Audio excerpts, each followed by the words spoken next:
Good morning, Rise and Freedom. I'm Austin Peterson. You're watching and listening to the Wake Up America show at wakeupAmericaShow.com. We're glad to have you here. Thanks so much for tuning in. It's Monday. I know, but we made it at the beginning of the week. It's actually a beautiful morning so far. We got a lot of rain here in mid-Missouri, which we needed pretty bad because right where I'm at here in mid-Missouri is like in the very, very top percentile of the absolute worst drought conditions that the entire state of Missouri has been facing. So we needed this rain pretty bad. Also, we've got that float trip coming up for the Cantina crew, which I know you're all excited about. We're going to see some of you here this morning that are with us now on the trip. Glad to have you here. A little bit of a warning. It is going to be a little dark subject matter here for a while this morning on a Monday. Apologize for that, but I'll try and keep it light as much as I can. And for those of you who might be tuning in, watching us from Big Tech, if you're in San Francisco this morning or whenever it is that you're watching this show and deciding whether or not to allow this show to, one, be monetized, which I can imagine probably might not happen, or two, be allowed to even be on your platform entirely, I guess I just need to say up front that this is not a podcast or a discussion praising what Nick Fuentes is saying. It's not a discussion to, I come to bury Caesar, not praise him. I gotta be careful about that. I looked up that Shakespearean reference this morning from Julius Caesar, and Mark Antony, who makes that speech, is actually like being sly in that sense, where he's saying he doesn't want to come to praise Caesar, he comes to bury him, but he actually is kind of like trying to whip people up, whip up the crowd, which is of course what we're going to talk about this morning. A lot of discussion about the Jews in the last few days. Robert F. Kennedy also had some things to say about the Jews. Some interesting discussions about COVID-19 and bioweapons. And again, I know that the YouTube censors and a lot of the social networks that were on this morning, I think we're on like a dozen or so, are probably going to watch this very carefully. And I have to say that I renounce anti-Semitism and racism in all of its forms as an ugly form of collectivism.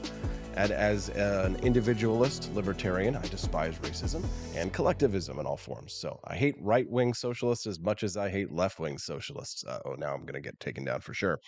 If you're just tuning in the show this morning, I'm glad to have you here. Make sure that you click that like button wherever you're watching us, or subscribe to the channel so that you can get updates whenever we go live. The Wake Up America show is every Monday through Friday from 7 a.m. to 9 a.m. Central. On the show today, starting at the very top, my wife and I went and saw The Sound of Freedom this weekend, and I'm going to give it 2 thumbs up. One, because I thought it was actually a well-made film. It was interesting to watch. It was exciting. It was entertaining. It did have some laughs in segments when you really needed to sort of release the tension, which, of course, it was a very intense movie and, of course, very dark subject matter. And I'll talk about my film review of The Sound of Freedom here in just a few moments. And then at 7:30 this morning, I've got clips of the reason why Nick Fuentes, famed Hitler lover, is trending this morning on Twitter. We're going to talk about that. I'll play the clips and we can kind of go through some of the things that he said. I saw my buddy Elijah Schaefer was talking about, you can choose to listen. He was tweeting this morning, you can choose to listen to Nick Fuentes, or you don't have to. If you don't like Nick Fuentes, don't listen to him. But personally, I choose to listen to evil. It's the same reason why I watch clips of war, or I read about war, or I prefer to stare it in the face so that I know what it is. And we're going to listen to some of the things that he has to say. I know some people think he should be deplatformed. Apparently that's somebody who's arguing with me on Twitter. I don't know who this guy is, but I guess he's like, I don't know, some influencer online who's mad at me for not calling out Ian Miles Chong for apparently swatting someone this morning. I don't know who. I don't really know much about Ian Miles Chong. I know Nick Fuentes more than I know Ian Miles Chong, but if Ian Miles Chong swatted somebody, then I guess he is evil as well. But fine. I can call out evil in all forms. But we're going to focus on Nick Fuentes because he's in the news. Ian Miles Chong, if he's asking for people to be deplatformed, I think that's wrong. And I think that that's a mistake. And I think that he's wrong for that. But at 7:30, we're going to talk about what Nick Fuentes is saying, because I think that's much more interesting. You can text the show today at 573-319-1586. That's 573-319-1586. Good morning, Sarah Palacios. Good morning, Camden Robinson. Glad to have you here. Maria Krabs says, sometimes I think I lean pretty right, but I've never gotten the hating the Jews or any group of people for that matter. We'll talk about that. I mean, there's a lot of this is kind of internecine squabbles between the three Abrahamic religions, which is fascinating because one of the characters who's involved in this is what he calls himself a Muslim and is up there praising Nick Fuentes on the stage. But, all three of those religions, they hate the crap out of each other. They love the crap out of each other. It's just, anyways, not my circus, not my monkeys, but because it involves Jew hatred, and because we've seen things like these before, the rise of evil in the world, we are going to talk about it, and I'll play those clips at 7:30 this morning. I think you'll find those to be fairly interesting. We'll get there in just a few. Okay, so at 8 o'clock this morning, we've got a couple of guests on the show today. First guest today, I think if Camellia is here, which it doesn't look like she is yet, boy, I hope somebody gets her on the show because she's going to love this. Chris Nelson, I guess he's a big Ron DeSantis, what do you call them, pushers. Chris Nelson is an indie reporter. There we go. So he does updates on Florida news and politics, and he had confronted Mike Lindell here we go. The video is out. Okay, cool. He confronted Mike Lindell at the Turning Point USA conference. You know what? Why don't we just go ahead and play that clip real quick so you can see? We're gonna get this character on the show today. This should be interesting. The My Pillow guy, Chris Nelson got into it. The My Pillow guy called him out for being a phony, being a fraud. Which say what you. I have to. All I can say is that we did get a My Pillow because I struggle with pillows and it just doesn't work for me. But take a look and listen. Mike Lindell, Chris Nelson, nice to meet you. Nice to meet you. I read your book. Awesome. It was inspiring to me. And when I heard you say that you thought Ron DeSantis was the biggest rhino establishment guy, I thought you might have relapsed. I mean, do you know what he's done for this state? Yeah, but you know what he's done for this state, but you don't know what else he's done. What Ron DeSantis has done, he sat with Libby Locke, who is Claire Locke lawyers that have sued everybody in this country, including me and My Pillow, to make bills that make it easier to sue people for defamation for their First Amendment right of free speech. He sat with a lawyer, but he also created the Election Crimes Division here in Florida, which led to an epic Republican victory. What have you done? The Dominion machines, machines that were here, Ron DeSantis, there was no computer manipulation in the 2022 election. Let me finish. You're going to cut into me, okay? Ron DeSantis, with his election stuff that he's done, is nothing compared to what we have to. We have to get rid of the machine. And when my team met with Ron DeSantis, as soon as they were mentioned, he walked out of the room. Ron DeSantis has won elections, but you haven't. Have you been right about anything? Yes. I mean, can you prove it? Because we had an amazing victory here in Florida. Yeah. How can you argue with the victory and the 20-point victory of Ron DeSantis? Because we didn't use the machines to cheat him. He's part of the uniparty. Ron DeSantis. Republicans won Miami. I mean, shouldn't we want to emulate that? He won Miami because they didn't use computer manipulation there. I'll tell you what there, mister. Go to LindellEvent.com, everybody. We're revealing the plan that's going to fix our election platforms.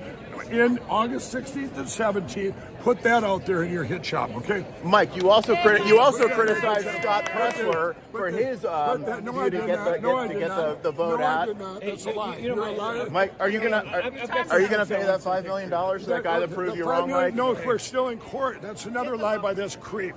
We're in court. We are in court. God. Oh my God. Yeah, there it is. So we'll get Chris Nelson on the show this morning at 8 a.m. Central Time. That's 9 a.m. Florida time. So it should be an interesting show today. Are we excited? So his first time on the program today. That'll be interesting. We'll talk to him about, taking on Mike Lindell. Should be interesting. And then we're going to have somebody says RIP AP's YouTube. I know, right? They're going to take this down for sure. We're going to talk to Chris Nelson at 8 o'clock Central Time, and then we will hear from Arthur Quan Lee at 8:30 today. He is a Christian conservative painter. Arthur Quan Lee is going to talk about a run-in that he had with Hunter Biden's art gallerist, and he's going to talk about why he walked away from Art World's success, woke politics injected into the art world. Should be interesting. Arthur Quanley is going to talk to us a little bit about aesthetics, painting, and right-wing art. Should be fascinating this morning at 8:30. Steffi says she's a fan of the My Pillow. It's on our bed right now. Yes. Got to say that I'm personally just not a fan. But it's not to say I got to be objective here and just say it. All pillows are bad pillows for me. I can't find the right pillow for me. I don't know if you have that problem, but for me, it's every day. It's every night I lay down and like, God! not this one. God, please, and then I wake up no! in the morning, my neck is like, How dare you? exactly. So what can you do about it? Thankfully, I have a lovely wife who gives me massages. All right. You can text the show today at 573-319-1586. That's 573-319-1586. Saw the Sound of Freedom movie this weekend that is based on the true story of Tim Ballard rescuing children from literal slavery. Tim Ballard went on the Jesse Waters show on Fox News over the weekend to talk about why there is such a violent reaction to this Sound of Freedom movie. Take a listen. Tim Ballard joins me now. So, Tim, why is the media hating this movie? I can't understand it. The film was made, produced, written like 5 years, 6 years ago, way before anyone heard the name QAnon. I still don't even know what QAnon is. In the meantime, they're trying to connect it to some conspiracy when, in fact, like you said, this is a true story. These are real kids. I mean, these kids are my friends. They're young adults now, the ones that were rescued. They're going to come out soon and tell their story. It's going to be very awkward when the mainstream media comes after these kids next and accuses them of being part of some conspiracy when, in fact, they were rescued from a life of rape. It's the most bizarre thing I've ever seen in the media, perhaps. I mean, this publication says The Sound of Freedom is a superhero movie for dads with brain worms, and that it fetishizes the torture of its child victims. What? Is that what the movie does? It absolutely does not do that. It tells a story based in truth. And in no way, shape, or form does the movie do that. I'll go ahead and cut it off there just because I want to talk about it. And we got a lot to get to this morning before we get to our guests. And as a matter of fact, I was kind of nervous about how they were going to approach some of these scenes with these children, because I know that, if you talk about like The Exorcist is a good example of sometimes these movies can really mess with these kids' minds in how you shoot these things. Linda Hamilton or Linda Blair or Linda Hamilton, whoever was the girl who played the main character, the child from The Exorcist, I think years later complained about some of the nightmares that she had after making that movie.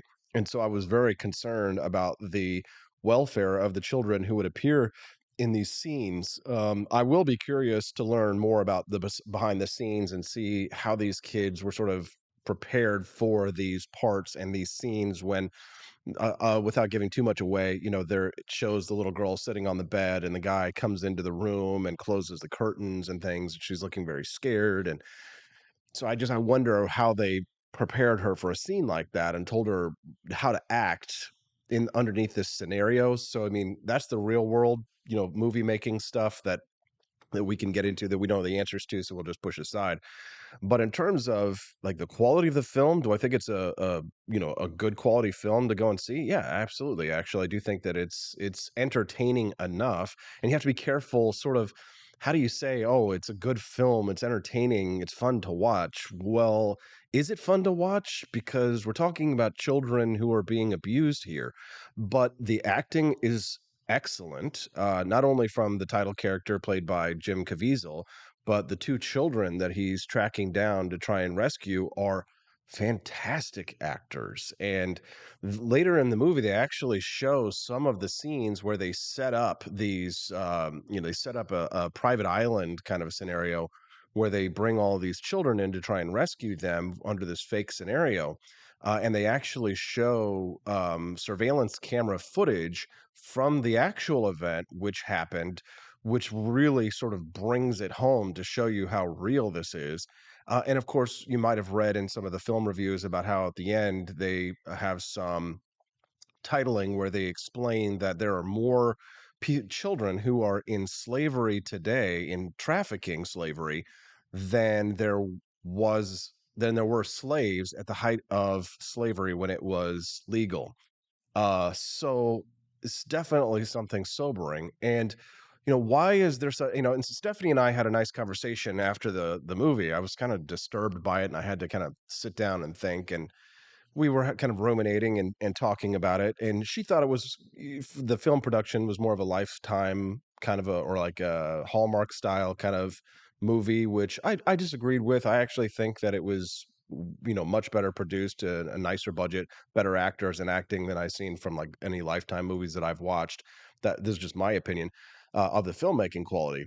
But in terms of what the film means, I see it as more than just a piece of entertainment or a public service announcement. I see it as a threat, a sincere threat to the people who, how do I explain this? I have to be so careful. It's not poor or middle class people in the United States who are getting plane tickets to Cartagena, Colombia, and going to these hotels to engage in trafficking. There might be some people who are the pervs that showed up to the To Catch a Predator film, things like that, right? Those people can afford to go down the street to try and creep on somebody in their neighborhoods, right? But specifically the people who are going to these resorts, going to private islands, going to Cartagena, Colombia, traveling to South America, traveling to Thailand and things like that, these are the elites, okay? These are people who have means. You don't just end up from the United States in Colombia. Now, maybe there are some middle class people or some poor people who save and scrimp every single last dime that they have to be able to make it to some of these countries to be able to perform these evil deeds. But what I think is truly disturbing to consider, especially in light of obviously the elephant in the room here, which is Jeffrey Epstein. Oop, hey, there's somebody made a purchase from AP for Liberty Shop. Thank you for that. Let me turn off my notifications. Should know that, Austin. You're a professional. But another Aloha to Arms retro neon firearms. Those things are flying out the door lately. I don't know what it is. I don't think we're advertising them, but for some reason, everybody wants my awesome Aloha shirts. Anyways, speaking of Aloha shirts, I got some ideas for new Aloha shirts from the movie. My point is that the people who can afford to do this are wealthy people, and that's what's frightening because when you think about it, Jeffrey Epstein obviously didn't act alone, right? He didn't act in a vacuum, and it wasn't a bubble. He acted in concert with very powerful people. And we know we've seen the records of the list of the logs of people who flew on Jeffrey Epstein's plane. As a matter of fact, I had a story in here that I was going to get into, um, which definitely bears mentioning, which is this gentleman who I shouldn't call him a gentleman, I guess. Epstein linked LinkedIn co-founder Reid Hoffman donates nearly $700,000 to Biden campaign funds. So think of this. One-time guest on Jeffrey Epstein's pedophile island donates nearly $700,000 to Biden campaign fund. It is my opinion that anyone who actually went to Jeffrey Epstein's island versus flew on a plane from like New York to Florida, right? There may have been sus things going on in those airplanes, and certainly we heard stories about things like that, right? But let's just say that you could have plausible deniability that if you just took a ride from Jeffrey Epstein to a charity event within the United States, that maybe you didn't know what was going on, but probably you did because people talk and everybody knows like open secrets, especially amongst the elite, which is a very small group of people, by the way. Most people aren't wealthy, right? Most of the rich and powerful and famous people in the world all know each other. So this one-time guest, they call him, the New York Post writes, on Jeffrey Epstein's pedo island donates nearly $700,000 to Biden's re-election fund. LinkedIn co-founder Reid Hoffman dumped $699,000 into the Biden Victory Fund war chest. He once traveled to Jeffrey Epstein's private island in the Caribbean. If you went to that island and spent any time there, you knew what was going on. It is quite clear from all of the descriptions and reports of who worked there, how that place operated, that people who traveled to that island knew exactly what was going on. And here we have this gentleman, Reid Hoffman, spending $700,000 of his money to try and elect Joe Biden here. Now, am I trying to sideways imply something when it comes to the Democrats? You damn right I am, especially because of the near violent reaction that the Sound of Freedom film has gotten from people on the left. And Steffi and I were talking about this over the weekend, because she was surprised that there were so many people who were angry at this film, or trying to denigrate this film, or push it down. Now, why? Why is the left-wing media attacking this? Well, if the social work profession, which my wife is a profession that is mainly populated by leftists or left wingers or liberals or people left of center, which I think you could argue ostensibly is true. Th and of course, in that profession, learning how to fight sex trafficking, looking for the signs of sex trafficking, finding ways to fight sex trafficking, that is an endemic part of social work, a part of therapy, trying to be able to help people if they've been trafficked in the past, or maybe they are being trafficked, and helping them to, sort of deal with that psychologically, or maybe deal with it physically.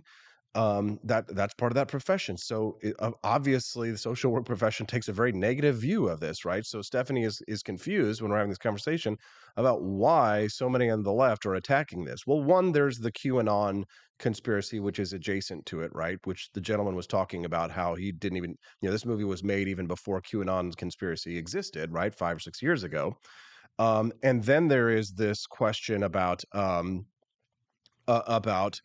who are the people who are pulling the strings in the mainstream media? And if 90% of the mainstream media is leftist mainstream media, and if the mainstream media, of which 90% are leftist mainstream media, are attacking this film and doing everything they can to try and denigrate this film, part of it may be that they may be principled anti-conspiracy theorists or skeptics, in a similar vein that I am, right? Like I see bullshit, I smell bullshit, I call bullshit, right? Perhaps maybe some of them are, if we're going to give them the benefit of the doubt. However, I don't think they deserve the benefit of the doubt to a large extent, right? Because they have their own blue anon conspiracy theories about how Russia and Donald Trump colluded to steal the election. So the left it's not as if the left is not prone to conspiracy theories. They have their own, and I see bullshit, I call bullshit, right? I see bullshit, I smell bullshit, I call bullshit. I came, I saw, I conquered. Um, and so what is it that I really think is Jacques Hughes, my conspiracy theory, one that I do believe, just like, I believe that the conspiracy theory before it was proven to be fact, and is a conspiracy about the lab leak theory of the Wuhan, virus.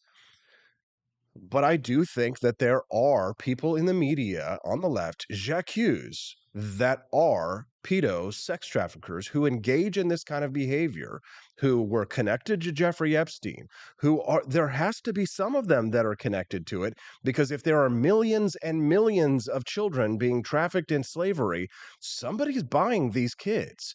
This is something, and I like what Jim Caviezel said, because he gives this little 2-minute speech at the very end of the film, where he talked about, I know that this is not the kind of polite conversation you have over the dinner table, and it's difficult to talk about this kind of stuff, but you know what? That's why talk shows like this exist, because we got to talk about things like this. And if there are millions and millions of these kids who are being trafficked right now, we need to have more conversations like this. And we need films like this, because Stephanie's like, well, why does there need to be a dramatization or a film about this? And then she's asking good questions. Obviously, my wife's brilliant. She's asking excellent questions, right? Why does there need to be a film about it? Well, the obvious answer is because, Stephanie, most people aren't like you and I, and probably the audience here who watches this show, right? Don't take yourself for the average. You're probably smarter than the average bear. But the reality is most people aren't going to sit down and watch a documentary about sex trafficking, okay? Most people are not going to sit down and look at those statistics and try and parse out, what's going on. I mean, I think people, if you go to truck stops, for example, here in Missouri, which, some of our highway, I think 2 of our highways are like main, trafficking fronts, because the one crosses straight across Missouri, the interstate. And then there's one on the west side of Missouri. I'm not sure. I think it's 49. As you go down 49 down to Springfield, from Kansas City to Springfield, is another main corridor for the trafficking of children and adults, right? There are some adults who are being trafficked as well. Um, but you see those signs in the gas station bathrooms, and I think most people, they just they see that, and then they just kind of walk on by, right? And they don't really think about the implications of that, right? To know that things like that are happening in our society, and and I'm not suggesting that we turn even more paranoid than we are, and see a threat against every corner, because God knows that we have had enough of paranoia and terror, and we don't need to live our lives in fear and things like that. But it would probably behoove us to at least learn the signs, for us to, as people, right? We don't have to all turn into a nation of Karens, because God knows we're all doing that already, right? So get educated and know the signs, right? So that perhaps there might be, if there's an opportunity in the future, and you see a child that doesn't look, that is there with their parents, but doesn't look anything like their parents, right? Or they're with a lone, man or something like that, and that child does not look like they're in the right place. Something just seems off, right? Maybe it behooves you to do something. I don't know what that is, because frankly, I'm not even as much an expert on this as my wife is, right? Who works in the social work. All I know is I saw a movie. Which, how can you say, oh God, I'm not an expert. I'm just a pundit, talk show host. And all I can say is that it would be wise for you to educate yourself to the largest extent and to see this movie. I highly recommend it. You should definitely see it. When we went to the theater this weekend, it was packed. I was actually reading The Sound of Freedom, this story this morning.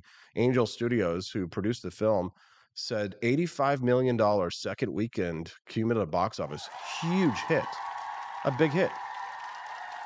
When Steffi and I came into the theater a few minutes late, we couldn't get a seat because we had to go sit all the way in the very, very front and look up so we could watch the movie, because there is so much demand to see this movie. And I think it's important for us to have these conversations, and it's sparking these conversations. Here we are talking about it right now, right? I don't endorse paranoia. I don't think that we should be, again, acting like a nation of Karens. But I do think that we need to be aware of the threats that are around us at all times, right? What do you think about that? I'd love to hear your thoughts. All right, I'm going to take a little break so I can reset. I'm going to go get those Fuentes videos. We're going to talk about the holy war declared against the Jews, and why we'll start with Robert F. Kennedy and what he was saying about weaponization of COVID-19. It's a lot of crazy this morning. Sorry. We'll be back with more, though, on the Wake Up America Show at wakeupAmericaShow.com. Donald Trump, and I approve this message. Believe me, Austin Peterson is the best. He's got the greatest Wake Up America show I've ever seen. Whenever I tune in the mornings and watch the live stream, let me tell you, he has got the absolute best content. I love his guests. It's just a total blast to watch, and I highly endorse and recommend the Wake Up America show. It's terrific, believe me. Hello, my name is Kelvin. Welcome to Frenchy Bush. This is my Didi's website. Now I've decided to speak to you with my real voice for the first time ever to tell you about how cool Frenchy Bush is. But I've decided that this is the perfect opportunity to share with you. Frenchy Bush is a good website. You should follow us on socials. If you like Frenchies or any kind of bulldogs, me and my new brother George are going to try to make your life more fun. Hello, I'm George. My neck isn't really thick yet, but it will be. We are so glad you're here. Please ignore my floating eyeball. It helps me spot predators who might be approaching from the sides. Didi made Frenchy Bullshit to review things that he uses on me and my brother to tell you if it's good or bullshit. Take this collar, for example. Didi really likes it. Didi said it's really handy because us Frenchies got thick necks. Need something really tough. People think Frenchies are little, but if you look at us from below, you can see we are really pretty buff. Beefcake. Yes. Look at my creamy thighs and chest. Yes. You like that? Big brother, please focus. Frenchy Bullshit. Please follow us for more great content and read the Frenchy Bullshit blog for more fun and cool stuff.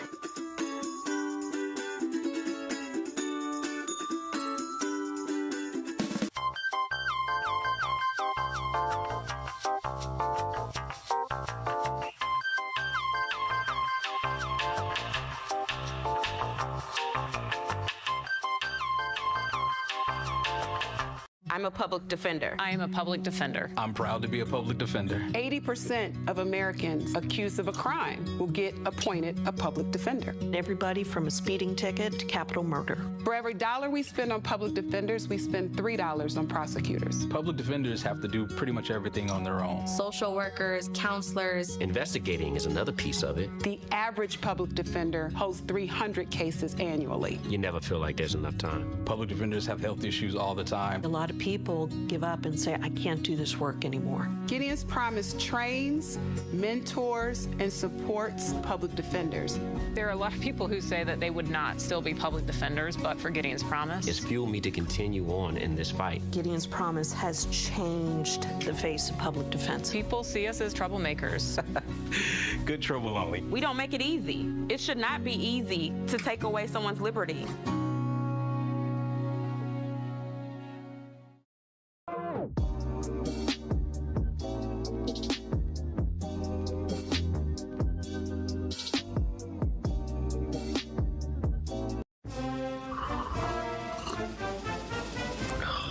Tired of spending your hard-earned money on woke corporations that don't share your pro-freedom values? Fed up with sipping liberal lattes and progressive cappuccinos? Introducing Founding Flavors from AP for Liberty Shop. Get your day started with Washington's Revolutionary Roast. As robust and principled as the man himself, this blend is the shot of energy heard round the world. Or maybe you want to taste the fervor of freedom with Adams's Patriotic Perk. It's as dynamic and balanced as the U.S. Constitution, sure to awaken your spirit of liberty. For the aficionados, we've got the Jeffersonian Java, a complex mix of flavors that speaks volumes about your refined tastes. And don't forget Betsy's Liberty Lullaby, our decaf option, crafted with the same care and dedication Betsy Ross put into our Star-Spangled Banner. This blend lets you enjoy the taste of freedom anytime without losing sleep. No woke beans here, folks. Just pure, patriotic, pro-freedom flavors brewed with love for liberty. So why compromise your principles for a cup of coffee? Stand up for your values, perk up your patriotism, and start your day the American way. Get your Founding Flavors at apforlibertyshop.com.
Good morning, Rise and Freedom. I'm Austin Peterson. You're watching and listening to the Wake Up America show at wakeupAmericaShow.com. Glad to have you here. Oh, wow, look, we've got Jamie Marie Pope, former Cantina crew member here. Just kidding, Jamie. Hope you're doing well. Also, I have to apologize. I forgot to wish our buddy, John Rail, a happy birthday last Friday. Happy birthday, John. Hope it was a good one. Happy belated. Hope you had a great weekend as well. Thanks so much for tuning into the show. We're glad to have you here. Libby's here, Cheeky Mare, Tolly Owens, Rare Camellia, Doug H, Steffi P, that's my wife, Chris Morrill joining us with Sarah Palacios, Maria Krabs, Quest Fanning is here with John Knox. So many other friends here over on the Wake Up America show live stream on YouTube. Glad to have you, as well as our new friends over at Rumble this morning. 48 of you watching now. Katie556 is here with us. Glad to have you. The Onion Dip, European Tin Beater, Levin214, One Patriot Listener, and Kermode Bear. Kermode, you got your coffee, bro. You got yours before we got ours, before we got our specialty packs. We're loving seeing all of the coffee starting to be delivered. Kermode, we got to hear, bro, what you think of the delicious Revolutionary Roast. Make sure you let us know. And if you like it, leave a 5-star review over on the website. Let other people know where they got it. Share with your friends. Check it out. What's up, D Nathan 97? Nice to see you, bro. Good morning. We also would love to see new names and faces. Make sure you click that like button on the stream. Help us to spread the message of economic freedom and personal liberty and individualism, which is what we're all about. One of my favorite Ayn Rand quotes. Maybe I can pull it up here real quick so you guys can see it. We're going to talk about Nick Fuentes here in just a minute. Ayn Rand. Here is how Ayn Rand described racism. Let's see if I can. He advocates a new morality, activism. There it is. It's just some other. There's no reason. Here we go. Treatment. Twitter weirdness. Here we go. This is what Ayn Rand had to say about racism. Without completely changing our free enterprise system or radically upsetting our entire economic system. There is no reason why anybody should have equal housing with everybody else. You're not talking about an economic issue. There certainly is inequality of housing, inequality of income among men of all races, certainly among white men. Therefore, there is no reason why minorities should be guaranteed housing. The only thing you can properly discuss is racial prejudice. The only issue here is to treat every individual man as a human being and judge him according to his own actions, his own character, and his own performance. Exactly. Therefore, all that you can discuss properly is to guarantee individual political rights. And that the government can do by not permitting any legislation which discriminates legally. See, she would have been very happy with the Supreme Court justices overturning affirmative action recently. Now, if you speak about private prejudice, racial prejudice, that cannot be achieved or eliminated by law. Very important point there. Racial prejudice cannot be eliminated by law. In order to eliminate private discrimination, you should advocate individual rights and the philosophy that goes with it. I will refer you to my article entitled Racism in my book, The Virtue of Selfishness, in which I discuss the fact that racism is just the lowest, most primitive form of collectivism. Boom, there it is. Racism is the lowest, most crudely primitive form of collectivism. And of course, grouping all people together as part of a culture can be intertwined with that as we talk about individualism versus collectivism. Now, I'm going to go off on a tangent. I'm not suggesting that Robert F. Kennedy Jr. is racist or anti-Semitic or anything like that. In playing this clip, we are going to come back to Nick Fuentes in a minute, and I think he very proudly says he is a racist. So I don't think it's not like you're smearing someone who says that they are, proudly a Nazi, right, if you will. But the reason why we're talking about this, of course, is because this all revolves around a discussion around the Jews. And Robert F. Kennedy Jr. was getting, I guess, a little bit of heat from some people in the media. At first, I was really confused about what it was he was trying to say, and he issued many clarifications. So I had to do a bit of digging and research to try and suss out what it was he was saying, because even though I don't care for Robert F. Kennedy Jr., I'm not a fan, I don't want to be one of those political types who just reflexively is like, well, I don't like that person, therefore everything that they say is stupid and wrong.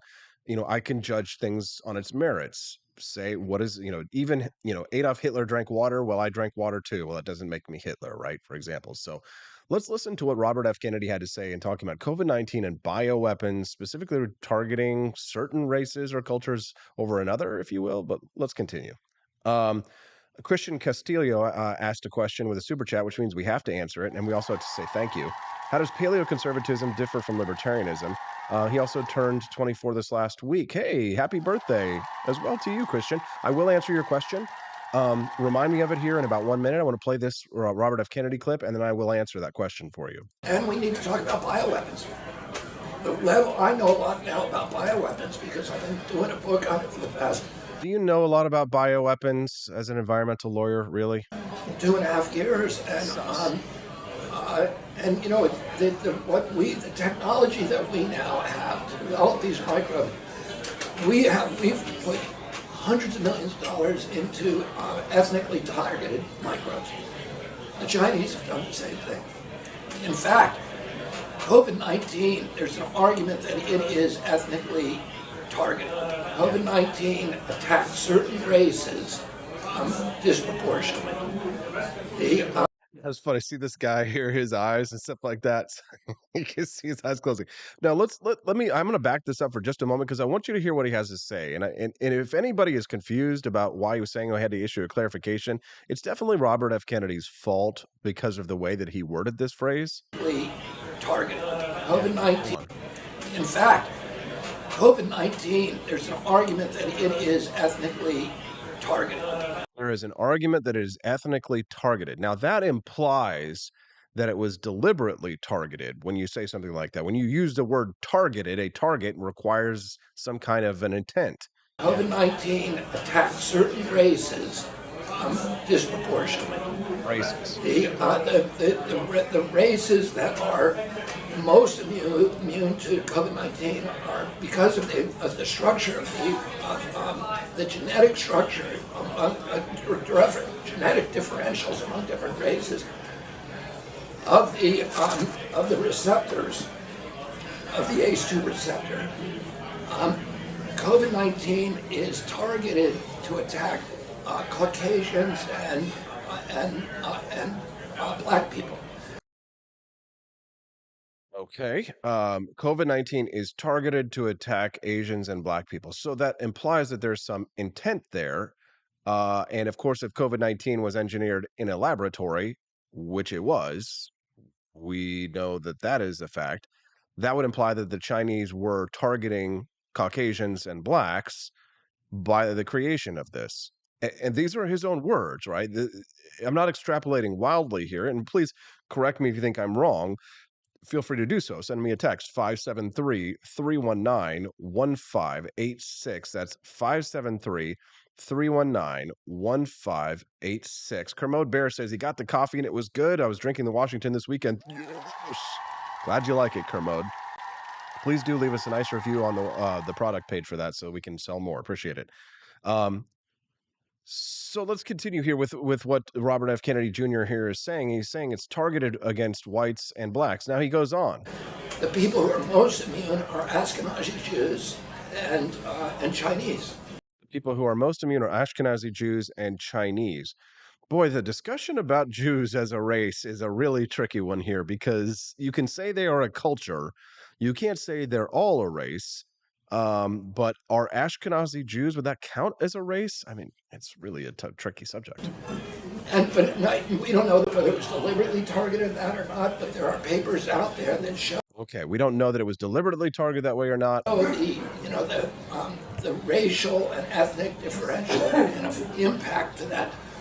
We do know that the Chinese are spending hundreds of millions of dollars developing ethnic bioweapons, and we are developing ethnic bioweapons. That's what all those labs in the Ukraine are about. They're collecting Russian DNA, they're collecting Chinese DNA, so that we can target people. Ethnic bioweapons. Now, are we creating bioweapons? It's an interesting question, and it's one that would take hours and hours of study and research for us to be able to get into. We have a 2-hour show here, so what I would say here is that you should do your own research and do your own homework on this one. The question of bioweapons is not ridiculous. Of course, absolutely. Germ warfare is something that's been going on since what, the 1700s, and it's not infeasible to consider that the Chinese may be developing bioweapons, and some of those may have an ethnic component to them. So it's not ridiculous to consider that on its face. However, it did seem as if Robert F. Kennedy Jr. was not the best at explaining exactly what he was saying here, because it did seem as if he was implying that it was targeted against whites and blacks and not Ashkenazi Jews or Chinese. Again, I'm not saying that what he's saying is ridiculous at all. Because I read the research paper and it does seem to back up what he's saying there. However, that is just one paper, and we like to see a lot of science on things before we kind of start to point ourselves in a direction. But I do think it's important for us to hear what he has to say. And to discuss it amongst ourselves. So what do you think about what Robert F. Kennedy Jr. is saying here, right? I try and keep an open mind about anything and everything. I don't just knee-jerk react, even though I don't care for Robert F. Kennedy Jr. I want to hear what he has to say, and I want to break it down. To me, sounds a little nuts, but I will consider it. Now, when Nick Fuentes declares a holy war against the Jews, it sounds a lot nuts. So I'll listen to what he has to say, and we'll play his clips, and we'll talk about it, because that's what we do in a free society. He should have freedom of speech as well to say what he believes, and we're going to listen to what he has to say. The first thing that he did, which I thought was interesting, is that he was reading from the Talmud. Hold on, if I'm doing this correctly. He was actually reading some of the more hateful from some of the more hateful parts of the Jewish Talmud, which I honestly think that people should discuss. Before we do, though, I do want to answer our friend's question, Christian Castilla. He did pay for it after all. He says, "How does paleoconservatism differ from libertarianism?" Mostly on things like immigration, Christian. So paleoconservatives tend to believe in a stronger border policy than libertarians do, whereas libertarians believe more in a free market of immigration, right? Fewer restrictions, more legal immigration, right? Many paleoconservatives are against immigration, I would say entirely, not although not all of them are, right? They just want to see a more legal system. But immigration is probably the largest difference between libertarians and paleoconservatives. Also, paleoconservatives tend to be heavily religious versus libertarians who, can be religious or explicitly non-religious or like myself, more agnostic on the question. So paleoconservatives take that more social conservative approach to issues. Many of them may actually agree with libertarians in regards to the war on drugs, although they may not go as far as libertarians in regards to legalizing all drugs. So paleoconservatives tend to hold more to social values from Christianity and embrace those philosophies versus libertarians who, again, can be religious or not. I hope that answers your question, and I hope it was worth your $10 tip, which we appreciate. If I didn't answer it all, then I'll strive to do so for the rest of the chat. Again, you can text the show today at 573-319-1586. Corey C. asked the questions, where is RFK getting this data? Is he extrapolating from China's reports of the death from COVID? Because I would argue that data is flawed. Yeah, that's a really good point. Joni Rankin says, I have some Ashkenazi also. That's pretty specific. Has he said he believes this, or this is just an argument? He says there are some arguments, right? Again, I don't want to just blanket attack RFK Jr. just because he said something and something he said sounds crazy. A lot of it, you have to be careful because the way that he delivers his speech can sometimes make him sound like he's crazy, even if he's saying something perfectly reasonable. You don't want to just jump down his throat because of some signals that you may be getting because of how he sounds.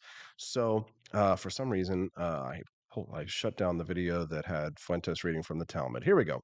So this is what some of the anti-Semitism surrounding Nick Fuentes is being generated by. They're reading from passages of the Talmud, and here is Nick Fuentes reading from passages. This is, why they sort of center their hatred for the Jews around this. Take a listen. Are animals. Are animals. Gentiles are animals. For some reason, I won't play the very beginning of that clip, but he's reading from the Jewish Talmud where it says Gentiles, people like myself, are animals, which is obviously not very nice. Are animals. Gentiles are not human, they're beasts. A Jew may violate but not marry a non-Jewish girl. A Jew may violate but not marry a non-Jewish girl. Again, from the Jewish Talmud. This is what Fuentes is reading. Well, I think that means they can rape. So they can rape our women, just can't marry them. Gentile women are in a state of filth from the time they're born. Gentile women are in a state of filth from the time they're born. Again, Fuentes reading not his words, but words from the Jewish Talmud. If a Gentile hits a Jew, he must be killed. But when a Jew murders a Gentile, there will be no death penalty. So it's a little double standard. They kill us, no problem. We kill them or hit them, you die instantly. Are animals. Interesting. Well, see of course the fascinating thing about this from someone like myself who is not religious is that I can absolutely objectively condemn the things that the Talmud says in its entirety. But of course, that's because I sort of look at this from a bird's eye view of all three of the Abrahamic religions and all religions in their entirety. Now, I don't want to play whataboutism here, but I'll just say that if you think that the Jewish Talmud is bad, you should read the Bible, because I have 6 times, and I'll tell you that some of those statements there that you heard, you will find things like that and worse in the Old Testament, right? Which is in large part one of the reasons why I decided to walk away from organized religion. But of course, Fuentes and his followers will have a hard time dealing with that. They have because their entire religion is based around Judaism, which I find fascinating. Christianity is essentially just Judaism light, like the nicer, sweeter, kinder Judaism, right? Of course, Jesus himself was a Jew. The next clip that I have here for this event is Nick Fuentes calling for a holy war against the Jews, promising that he and his followers would, quote, make them die. I guess, black guy who gets up on stage, Sneeko, who's become pretty popular, I guess, on online social circles, came on stage to support the movement. Sneeko is a Muslim. Yeah, if you thought it couldn't get weirder, it definitely does. Watch. If a Gentile hits a Jew, he must be killed. But when a Jew Christian Castillo says, right on. I think thought Nick was paleo, but I think he's on something else. I think it's fair to say that Nick is a National Socialist, and a National Socialist is someone who believes in the same social economic policies that socialists believe in, plus anti-Semitism. Our friend Maria Krabs just dropped a huge $20 bill in the tip jar this morning. Wow, thank you. We really appreciate that, guys, especially because we're getting ready to head to Tennessee next week to film the documentary, and that stuff's going to get expensive, and I'm already having to dig deep into my own pockets to make it. So all of your donations today are helping us to make that documentary. We appreciate it. The Bleed American documentary is starting filming next week. I'm super excited about it. John Sheffield says, when it really comes down to it, I think Nick is just either provocateur or an idiot. Don't really care too much. Could be either one, right? Austin, you read the Bible 6 times. Love it. Yes, thank you, John. I read when I was a kid, I read the graphic novel version of the Bible once. I read the New International Version 3 times, and I read the King James Version twice. Is that 6? Yeah, I think so. Fascinating stuff. I did it because I was bored in church, and that was the only book they would allow me to read. So I would just read the Bible over and over and over again. Anyways, all right. So here is Nick saying that, declaring his holy war against the Jews. Let's hear what he has to say. Jew murders a Gentile, there will be no death penalty. Do you think it might be a problem that the people that are running your base, that are making the movies your children watch, do you think it's a problem that they believe that all Christians must die? No, because they don't run the government. Now, I know that Fuentes and his people are going to disagree with that because they believe.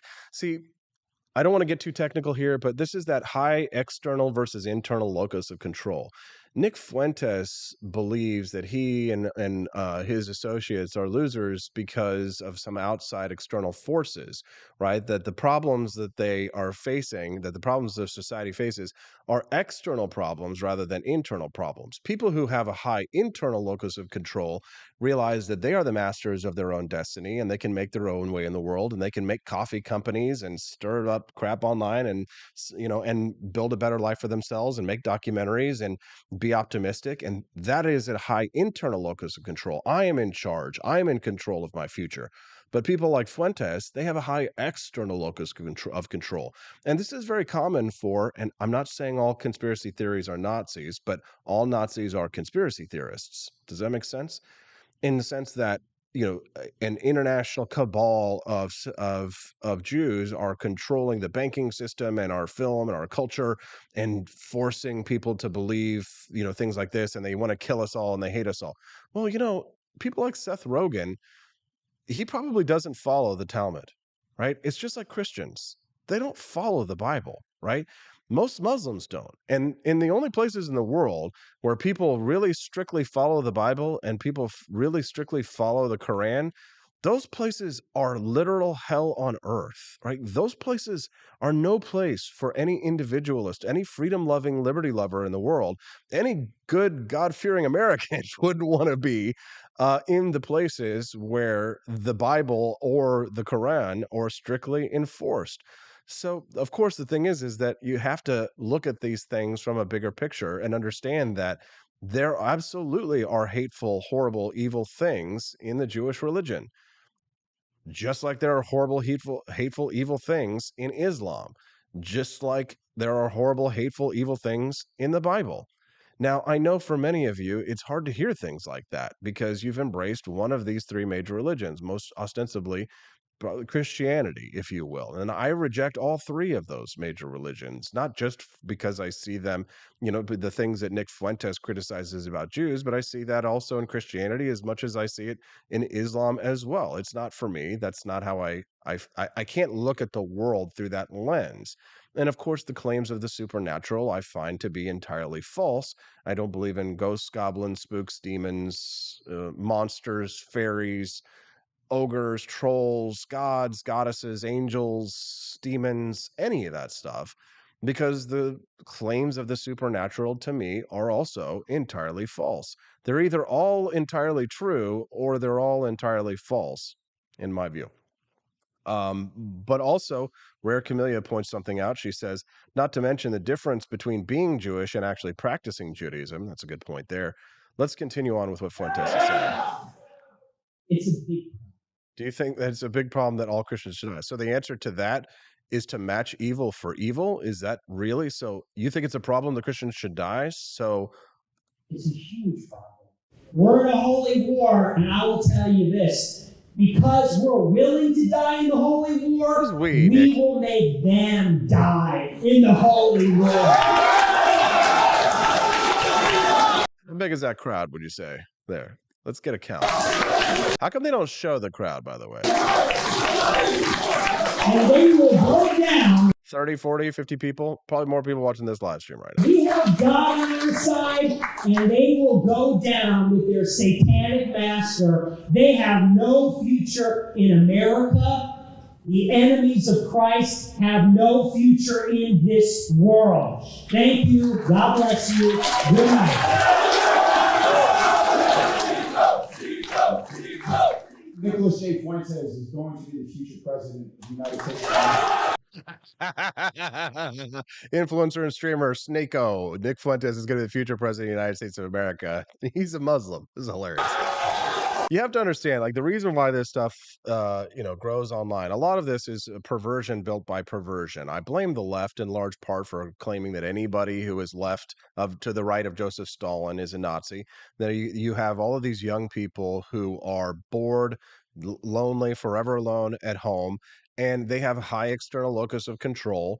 And they can't get women and they can't talk to women and they're desperate. I mean, Fuentes is a perfect example of this one. And I'm not saying all of them are incels, but certainly a large number of these people are involuntary celibates who, because of their failures in their social life, they turn to these extreme ideologies and to the people who, what would you call someone like Fuentes, a demagogue? They turn to these demagogues because they offer them some hope, if you will. So he tells them, oh, you're not worthless, right? You're not actually trash, right? It's not your fault. It's their fault. They're the reason why you're a huge loser, and not because you won't get off your ass and stop masturbating and watching pornography and get out and work out at the gym, get yourself a life and a girlfriend, and maybe get laid. Probably help a lot, wouldn't you say? That's right. Maybe you need Jesus and to get laid every once in a while on the weekend. Right? You can have Jesus if you want. It makes a difference to me, but you definitely need to get laid. Coming up next, Chris Nelson, probably going to have no problems getting laid. He took on Mike Lindell, the My Pillow guy, to his face. I played that clip earlier. I might play it for you again real quick. He's going to be on next on the Wake Up America Show at wakeupAmericaShow.com.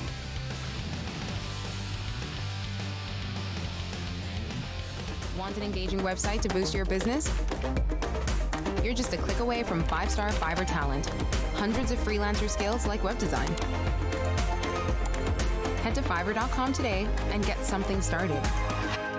American conservatism is distinct, like America is distinct from the United Kingdom. American conservatism's roots comes out of the Wild West, out of pioneerism. The difference between American conservatives and European conservatives is that Americans are cowboys. We are that God, guns, gold, and girls. It's wild here. And we should stay that way. We shouldn't allow a European version of conservatism to come and infect us here. We like it wide open spaces here, deep in the heart of Texas and all that.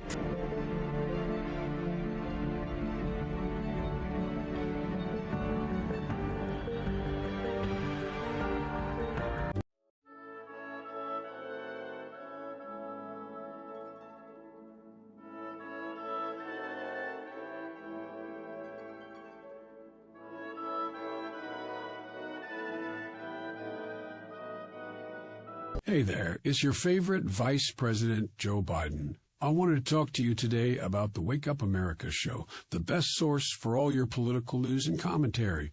But before I get started, let me just make sure I have all my notes in order. Okay, where was I? All right, the Wake Up America show.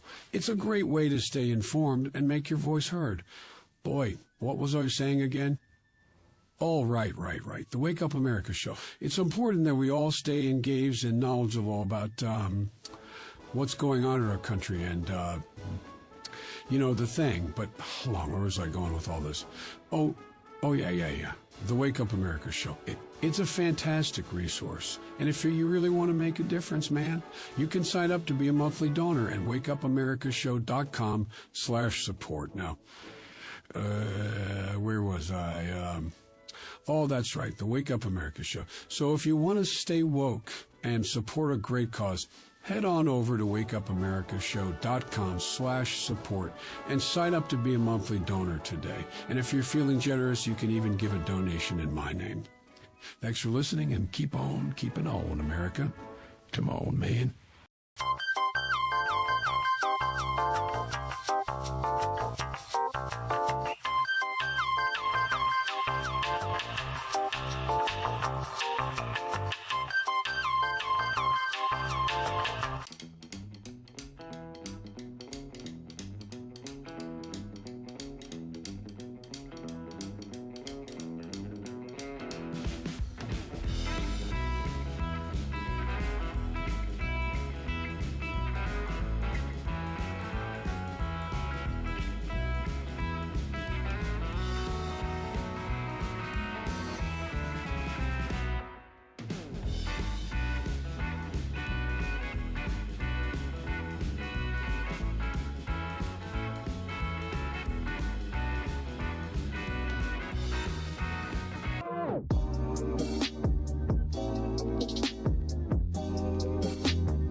Thank you for watching the Wake Up America show with my dad. Today, I'd like to share with you 3 reasons why you should visit Dad's online store at apforlibertyshop.com. Number 1, you can get exclusive freedom-loving merch designed by AP himself, or me mum, Steffi. Liberty Laura has made some designs as well, and blimey, they are great! Number 2, most of these products are so wicked that they aren't even allowed to be advertised on Facebook or Instagram. Modern machine guns and a proper keychain. Plus, our Grover Cleveland t-shirt is so spicy apparently that leftists on Facebook specifically banned it from appearing on the website. Number 3, you're supporting liberty lovers just like you. Spend your money where you earn it, and you help me pups build a community that supports what you believe. Bloody hell, this commercial is running too long. Gotta run. Bye now. Don't forget to visit apforlibertyshop.com. That's apforlibertyshop.com.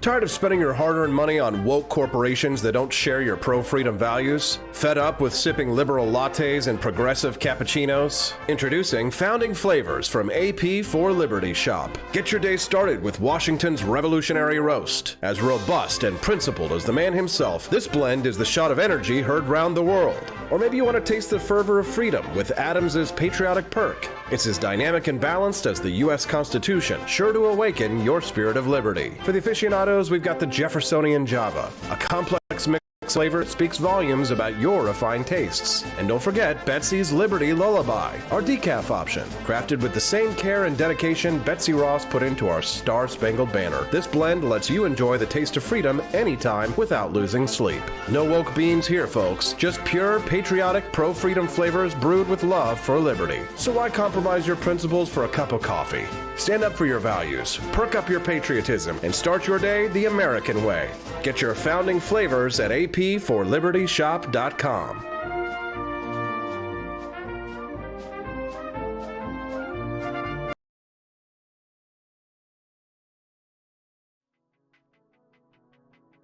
Good morning, Rise and Freedom. I'm Austin Peterson. You're watching and listening to the Wake Up America show at wakeupAmericaShow.com. You're not brave when you, as a conservative or a libertarian, call out a leftist or a socialist, unless you're going out and beating up Antifa, in which case you absolutely, yes, that's very brave of you.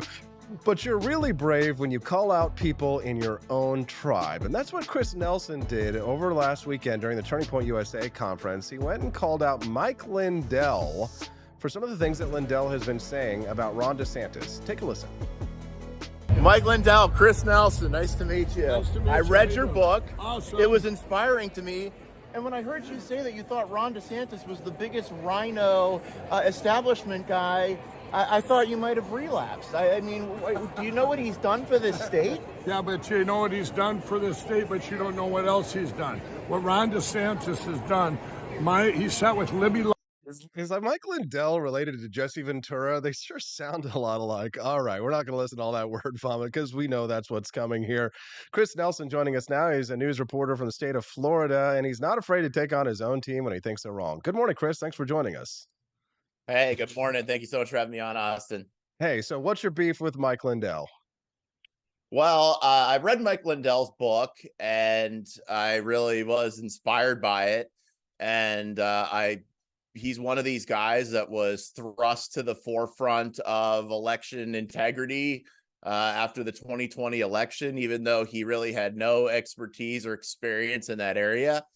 And he was a professional salesman. And if you read his book, you see that he is a salesman. Okay. I mean, he was selling pillows and doing it successfully during an active crack addiction. I got to give it to him. That's not something that most people can do. So he cleaned up his life and he's got an inspiring story. But now he's being held up as this person who is the ultimate authority on elections, and he so far has been wrong about everything. And I was calling him out on this before on the internet, but people get really mad when you call out Mike Lindell and call this stuff out. But now he's decided to turn his guns on Ron DeSantis and start going after Ron DeSantis, calling him a rhino. And now I didn't really catch it when he was saying it to me, but he's down there saying that Ron DeSantis only won because he rigged the election in 2022, so he would win. So my question to Lindell would be, hey, however he won, if you think he gamed the system somehow, isn't that something we want on our side? Even though the only evidence that he has is that Ron DeSantis sat in a room once with this attorney named Libby Locke, who also he has a grudge over because I guess she sued him over something that he said. But we got to look at people within our own ranks. We do, because not everybody, I don't know if you noticed, means well. And not everybody really says what is the truth. And a lot of times people know how to tickle your eardrums to tell you exactly what you want to hear. Oh, Chris, I know this all too well as a very skeptical libertarian and reluctant Republican. I sometimes find myself surrounded by people who have way more name ID, who have way more money, who are very rich and powerful, who are very dangerous people because they have built up their careers and their name on falsehoods. And then even if they realize that they're wrong, some of them may be doing so maliciously. Some of them are just well-meaning idiots and they just wanted to be part of a team. And now they find themselves, Chris, in a scenario where they can't tell the truth anymore because their entire empire of lies would crumble.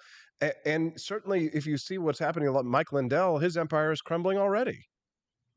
Well, I remember going and standing in a Bed Bath & Beyond parking lot with a megaphone, and there was a good number of people there, and we were demonstrating against these big box stores when they decided to cut ties with MyPillow, because there was a lot of people that were targeted because of questioning the election, and questioning the 2020 election is exactly what people should do. It's good for democracy. It's good for the republic. Okay, to do these things. But at the same time, we now have a period of time between 2020 and 2023, okay, where different things were done. And I point out in my video, in between all his just weird accusations, because he's playing on the people that like to draw a connection from here to there. See, you say like, oh, it's the same things that people on the left do. They go, oh, there's a picture of you with a Proud Boy, so you must be a Proud Boy, or this. They do these really. This is the same kind of thing that Lindell's doing. But we've seen that in 2022 there was a big test, and I think it came down to Arizona and Florida. Arizona and the people over there and their legislator, they were really in all about recounts and fixing the 2020 election and trying to get Trump back in office, and then their governor candidate was running on that kind of platform. And in our state, our governor Ron DeSantis, he actually put in safeguards and like the Election Crimes Bureau. I mean, nobody's taken election integrity more seriously than Ron DeSantis and actually done something. But what does Mike Lindell do? Does he go, oh, gee, this guy seems to have the answer. Why don't we do what he's doing because it worked? Oh, no, absolutely not. He's now accusing him of some kind of wrongdoing, which tells me something, Austin. It tells me that Mike Lindell does not really truly care about election integrity. Mike Lindell cares about something else. I, for one, am shocked that a pillow salesman might turn on a dime. If you're just tuning into the Wake Up America show, good morning. We're glad to have you here. That good-looking guy over there on the right side of the frame is Chris Nelson. If you're enjoying that content, make sure you click the like button and subscribe. Chris Nelson is a political news writer from Florida, and he's talking about a video that appeared where he was confronting Mike Lindell about some of the statements and charges that Mike Lindell has made against Florida Governor Ron DeSantis. Of course, DeSantis now competing with Donald Trump for the Republican nomination for President of the United States. If you like this commentary, again, click that subscribe button on the channel, especially over on Rumble. We're trying to grow our channel over there. We believe in free speech, and I'm sure that Chris Nelson does too. So let's give him the floor again to talk a little bit about the way that the way that Trump supporters have kind of turned on DeSantis on a dime. It's almost like they kind of got marching orders in a way, right? They all have these coordinated attacks against DeSantis that are obviously based on falsehoods. He was the best governor in the United States until about 2 or 3 months ago, Chris. Why? Well, it's very clear that it's just as soon as he said that he was going to challenge Donald Trump, all of a sudden, all these people who hosted Ron DeSantis last year, and it's kind of funny because a lot of these people, I was calling out Ron DeSantis in 2021. Okay, he was my target, man. Like we were still dealing with some problems down here in South Florida with the local governments trying to impose mask mandates and stuff. And when I was doing that, these same Turning Point USA types who threw me out of their conference yesterday, they would toss me out of a room for challenging Ron DeSantis. And they were all mum. And they say now that, oh, Florida was so bad and Florida was shut down and da da da. But a lot of these people, when Florida was allegedly shut down, they weren't doing anything. They were on Twitter and they were all over the place talking about how great it was. And they were getting mad at me for calling out Ron DeSantis.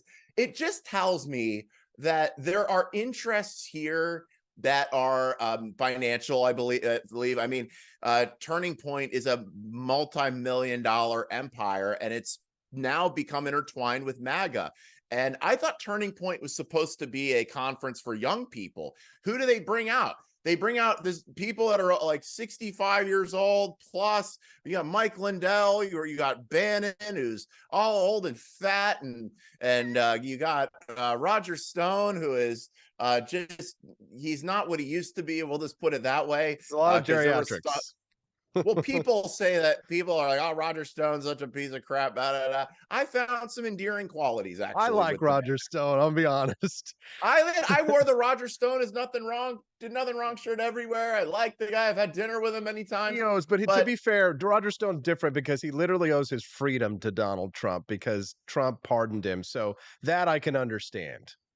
Well, he should still go by principles. Okay. I agree. Somebody And why was he in the situation he was in to begin with? But that's beside the point. So they've got this conference, and I think that there's got to be some people confused, because you go in that room, and everybody I saw in that room was 50 years old or over. This was not like a young person conference. This is what it's billed at, Turning Point USA, high school kids, college kids that want to be conservative and want to be able to have a conservative space they can hang out in with people and not be indoctrinated, because that's what Turning Point started as. Charlie Kirk would go to these campuses with Candace Owens, and he would take on these libs, and he would take them down in front of an audience intellectually, and that's what made Turning Point grow, because it drew people that like, hey, this is another thing. But now Turning Point looks like it's just basically infused with the MAGA grifters now.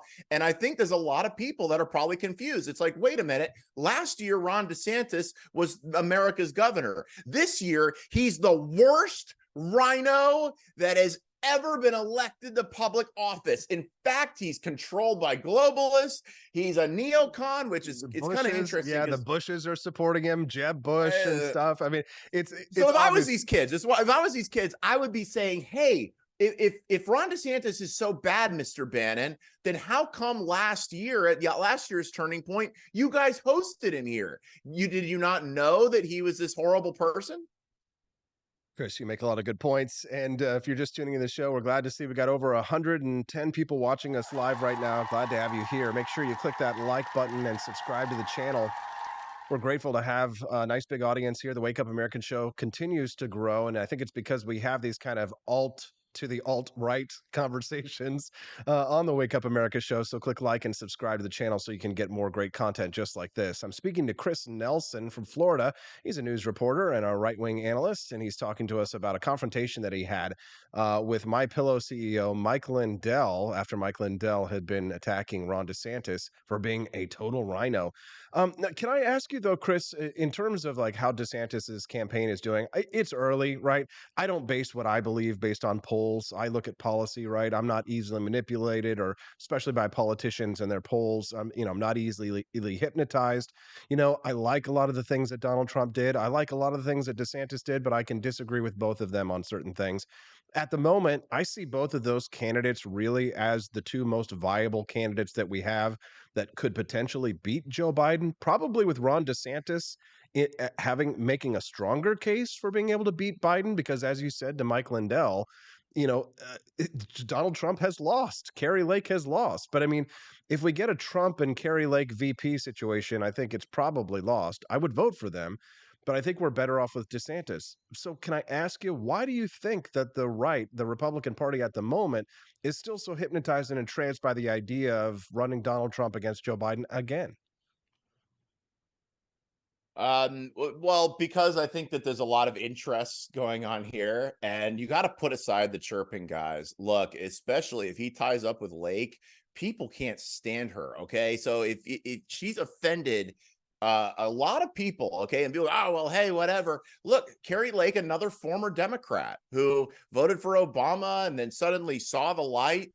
Yeah, right. And then now she's this person. You notice this trend among MAGA. This is just something to watch out for. It's what Obama did too. These people that come out of nowhere, and then they're suddenly thrust into a position of they're like almost an oracle at that point. I've been watching these guys. I remember Marjorie Greene overnight, Linwood and Cindy Powell overnight. Then all of a sudden you had Mike Lindell. He all of a sudden became the guy. And you got to look at these people, and you got to look at what their track record is, because now they have a track record. If they're not winning, then why are we putting them up? Now, why is the Republican Party still so entranced? Well, first of all, Ron DeSantis, you can think of him as Tom Brady. And I'm telling you, I've watched him for a long time. Okay. Did you think that Tom Brady and the Patriots were going to come back and win that Super Bowl? It was in when was it? 2018 or something like that.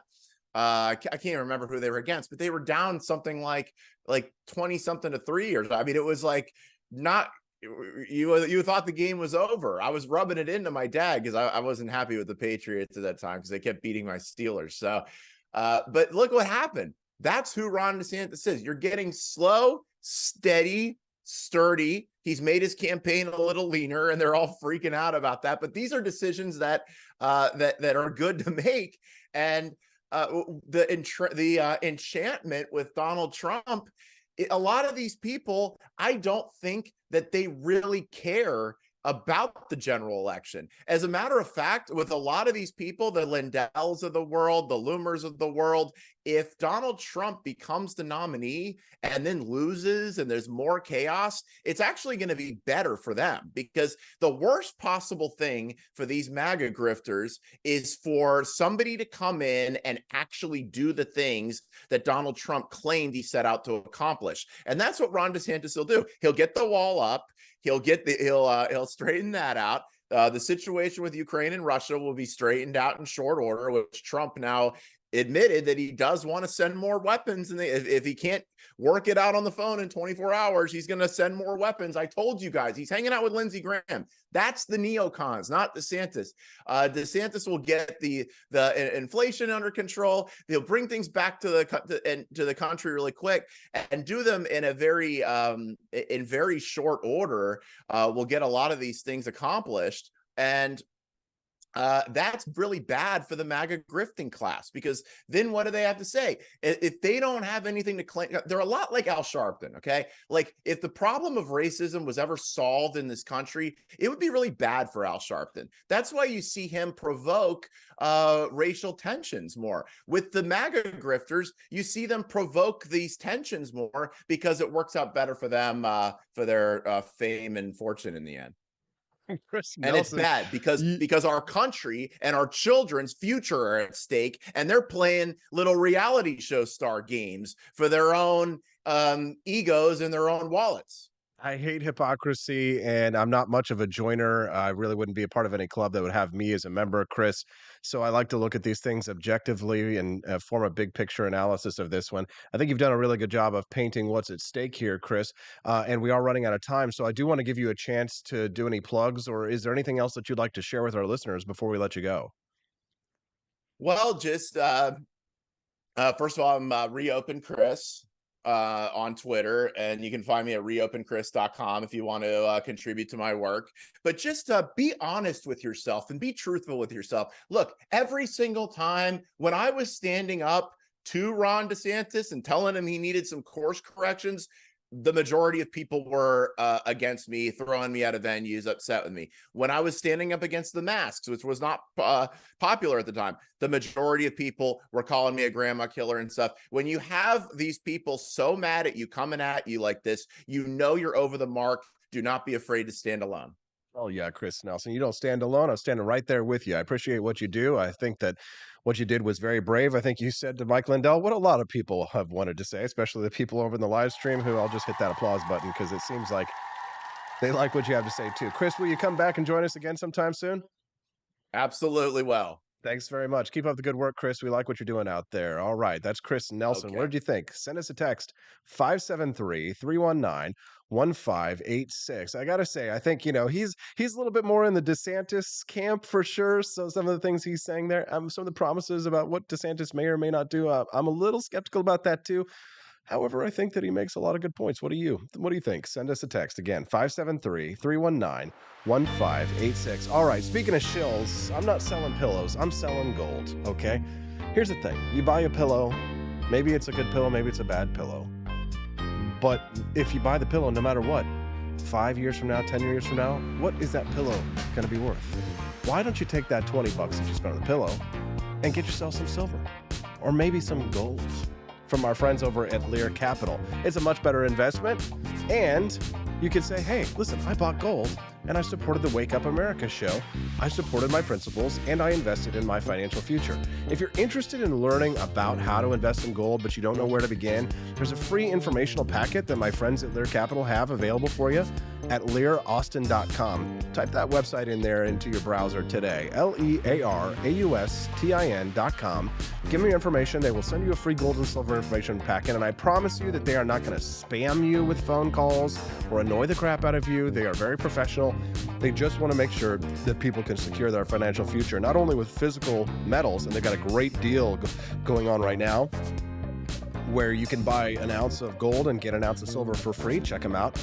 at learaustin.com. Give them a call today to ask for that deal at 1-800-885-2175. But one of the better investments you might make is to take metals and put them into your Roth IRA. That way you get the tax advantages for it. But if you need to have your questions answered, give them a call at 1-800-885-2175. That's 1-800-885-2175. All right, in keeping with all the string of awesome guests that we've got on this show today, the next guest is going to be Arthur Quan Lee. He's a conservative Christian painter, where he's explaining why he walked away from art world success and why more conservatives need to learn about artistic aesthetics. All that and more when we get back on the Wake Up America show at wakeupAmericaShow.com.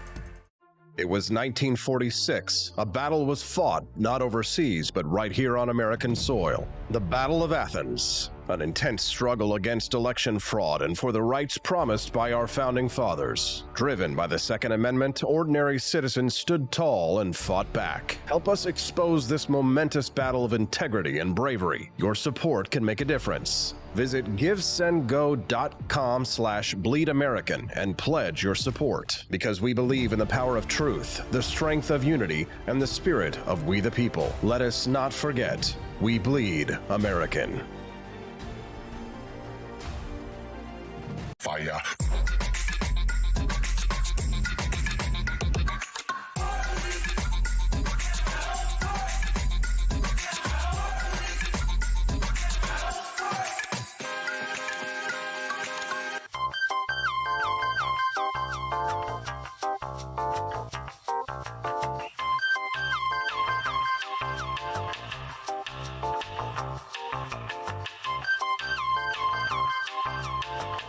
Hello, this is Barack Obama, and let me tell you why Austin Petersen stinks, and you should never pay attention to anything that he has to say.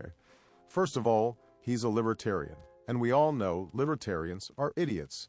They don't realize how important government is to everything that we do.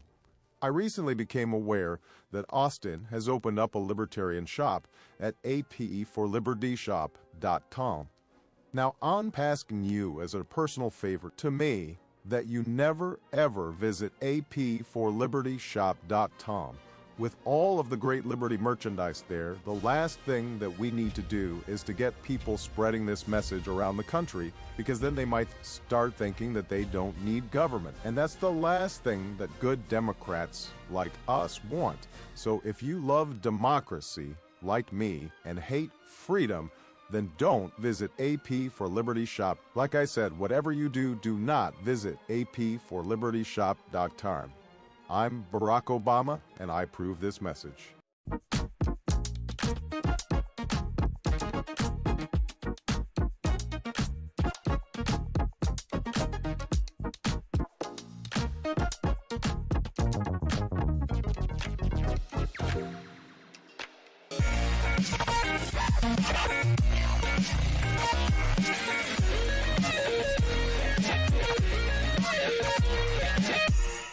When I was in foster care, I never knew when I would have to move, so I always had my suitcase ready to go.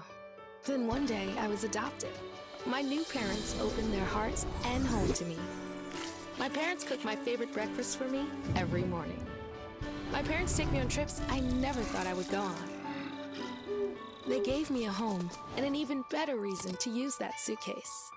My parents aren't perfect, but they're perfect for me. I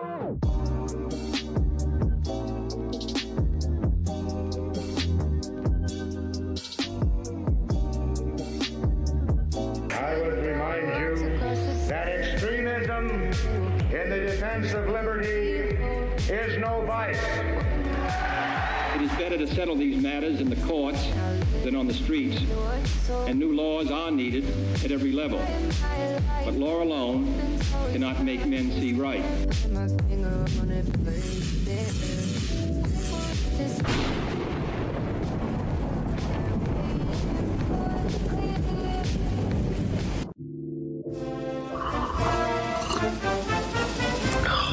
Tired of spending your hard-earned money on woke corporations that don't share your pro-freedom values? Fed up with sipping liberal lattes and progressive cappuccinos? Introducing Founding Flavors from AP for Liberty Shop. Get your day started with Washington's Revolutionary Roast. As robust and principled as the man himself, this blend is the shot of energy heard round the world. Or maybe you want to taste the fervor of freedom with Adams's Patriotic Perk. It's as dynamic and balanced as the U.S. Constitution, sure to awaken your spirit of liberty. For the aficionados, we've got the Jeffersonian Java, a complex mix of flavors that speaks volumes about your refined tastes. And don't forget Betsy's Liberty Lullaby, our decaf option, crafted with the same care and dedication Betsy Ross put into our Star-Spangled Banner. This blend lets you enjoy the taste of freedom anytime without losing sleep. No woke beans here, folks. Just pure, patriotic, pro-freedom flavors brewed with love for liberty. So why compromise your principles for a cup of coffee? Stand up for your values, perk up your patriotism, and start your day the American way. Get your Founding Flavors at apforlibertyshop.com.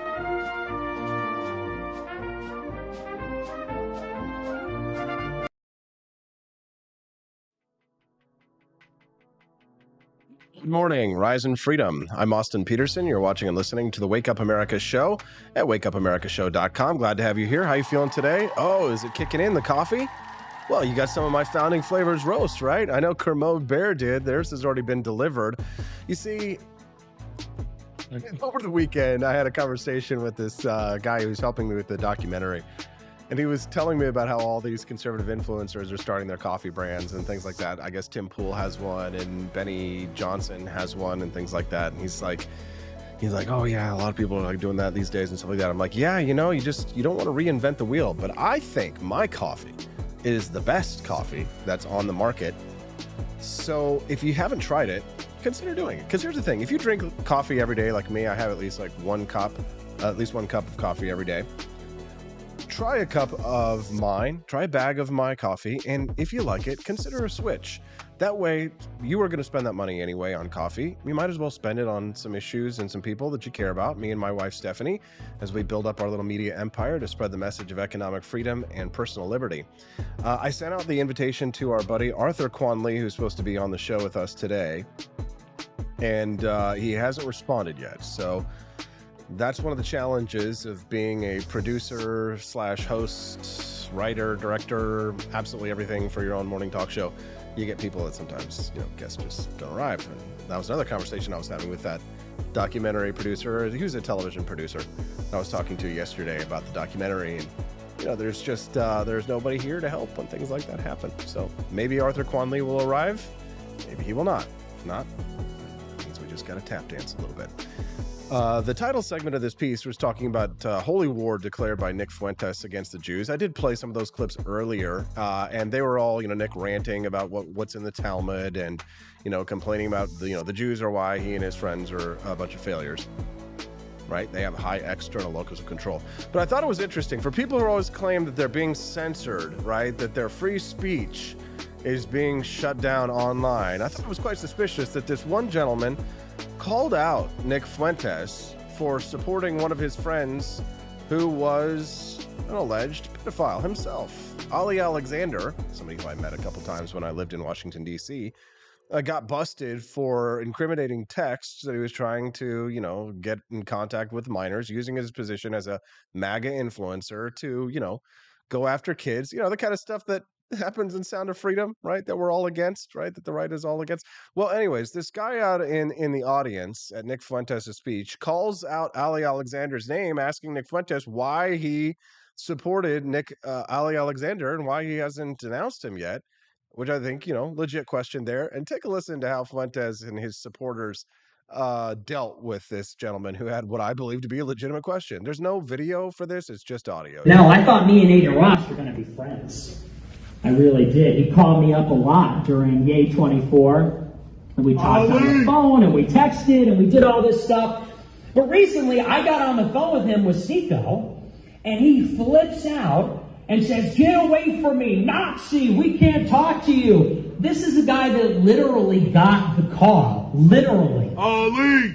And people, what is it, Ali? Nick, where's Ali Alexander? Why do you support pedophiles? Security, get him out. Nick, why do you support pedophiles? Why are you trying to cover for him? Big mistake.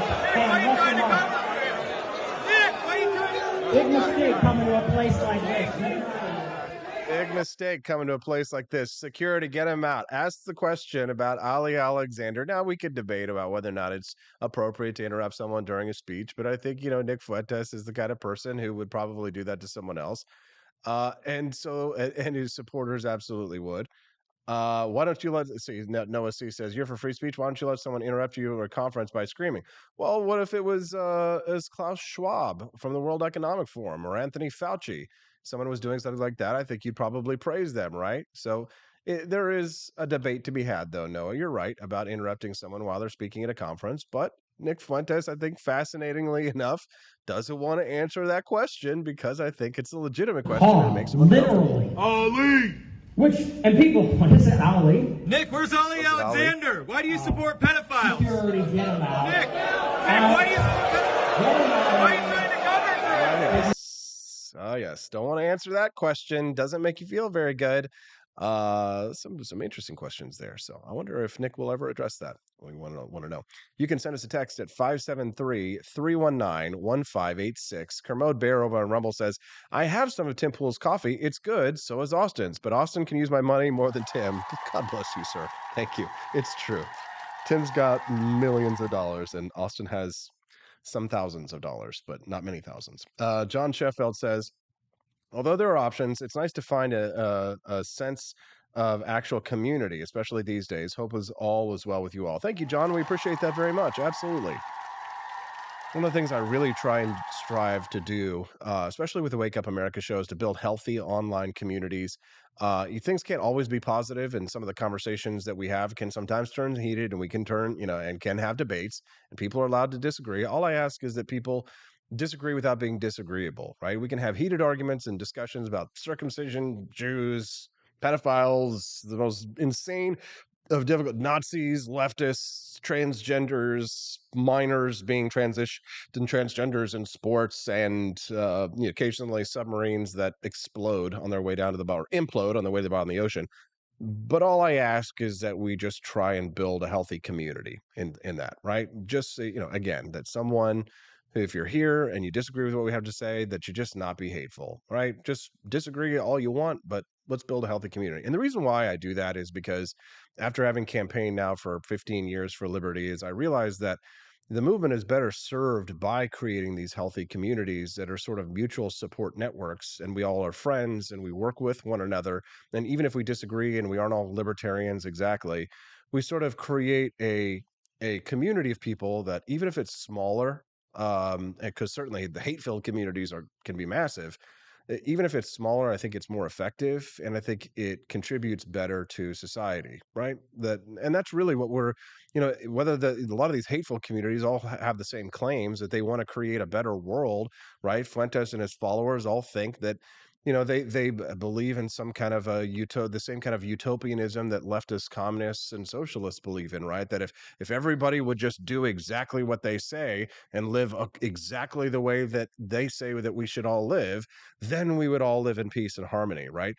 But they don't demonstrate that kind of behavior. Have you noticed that the people who advocate the most for civilization are among the least civilized of their own behavior?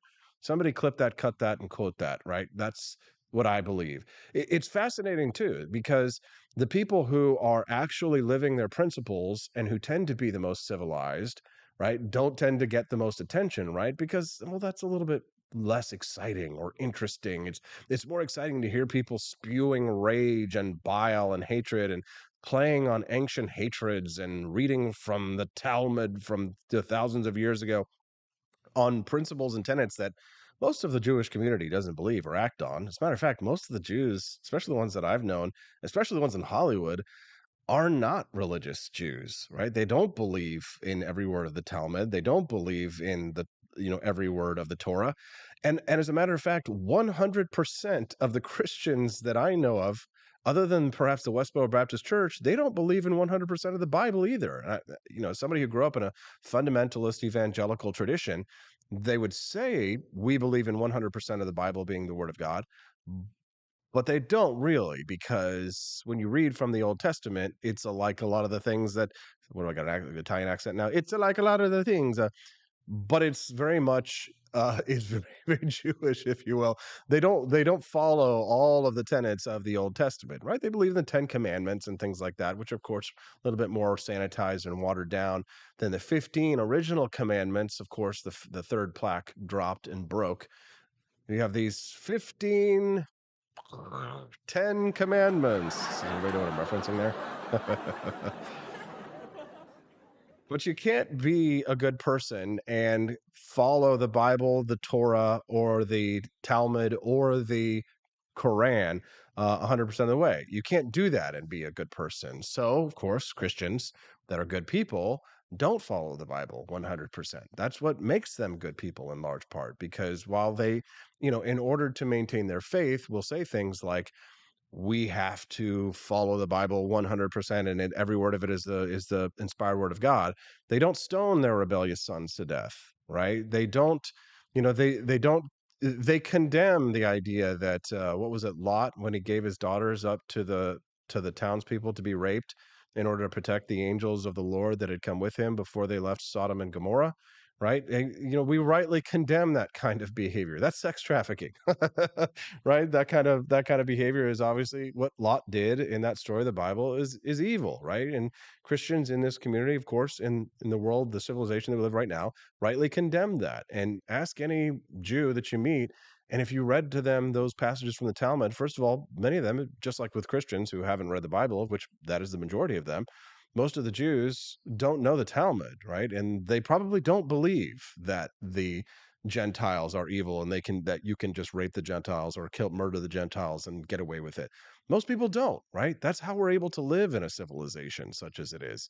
Anyways, I know that many of you have a strong opinion on this one, and I'd love to hear it. You can disagree with me all you like at 573-319-1586. That's 573-319-1586. One of our listeners texting in right now, asking us for advertising rates. Oh, yes. Sorry about that. I had a really busy weekend. I will try and get that to you this morning. Quantum Kitty, it's nice to see you. You can text the show if you want to ask for advertising rates as well at 573-319-1586. Again, 573-319-1586. Speaking of advertising, I do want to remind you that my buddy John Burke has got a great company, shellshockcbd.com. Talk about something that's against the Bible.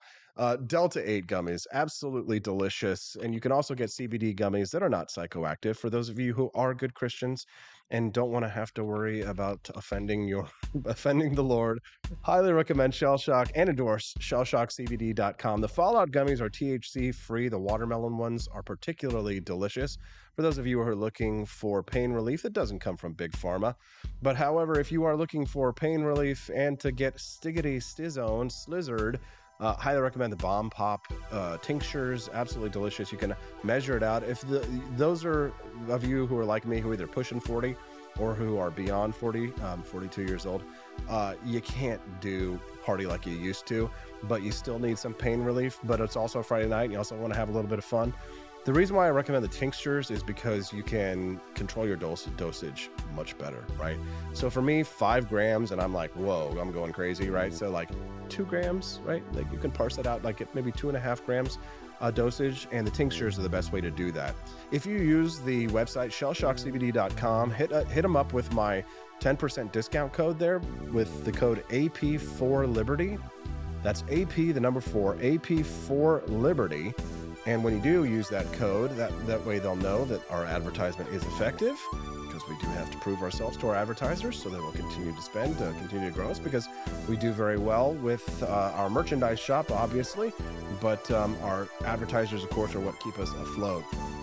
So check out shellshockcbd.com. Use my code AP4Liberty at AP, the number 4, AP4Liberty, shellshockcbd.com. They've also got a line of delicious teas as well as incredible tinctures, gummies, and I like the roll-on, roll-out, freeze roll-on that I use for my lower back pain. That one helped me a lot.